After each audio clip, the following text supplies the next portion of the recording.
আসসালামু আলাইকুম করি নিশ্চয়ই সবাই ভালো আছেন।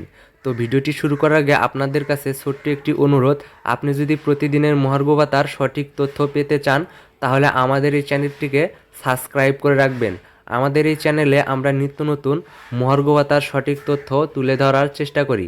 তো কথা না বাড়িয়ে মূল আলোচনায় যাওয়া যাক। 50% মহার্ঘ ভাতা ও নবম পে স্কেল বাস্তবায়ন সহ 7 দফা দাবিতে প্রধান উপদেষ্টার বাসভবন যমুনা অভিমুখে যাওয়া সরকারি কর্মচারীদের দাবি আদায় ঐক্য পরিষদের মিছিলে বাধা দিয়েছে পুলিশ।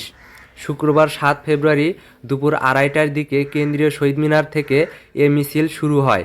মিছিলটি শাহবাগ মোড়ে পৌঁছালে তাতে বাধা দেয় পুলিশ। বাধা পেরিয়ে কর্মচারীরা সামনে আগানোর চেষ্টা করলে জল কামান দিয়ে পানি ছিটিয়ে তাদের ছত্রভঙ্গ করে দেওয়া হয়। কর্মচারীরা ছত্রভঙ্গ হয়ে যাওয়ার পর পুলিশ আন্দোলনকারীদের নেতাদের সঙ্গে কথা বলে। পরে বিকেল 3:15টার দিকে 7 সদস্যের প্রতিনিধি দলকে যমুনায় নিয়ে যাওয়া হয়েছে বলে জানা গেছে। এর আগে সকাল 10টা থেকে কেন্দ্রীয় শহীদ মিনারে মহাসমাবেশ শুরু করে সরকারি কর্মচারীদের দাবি আদায় ঐক্য পরিষদ।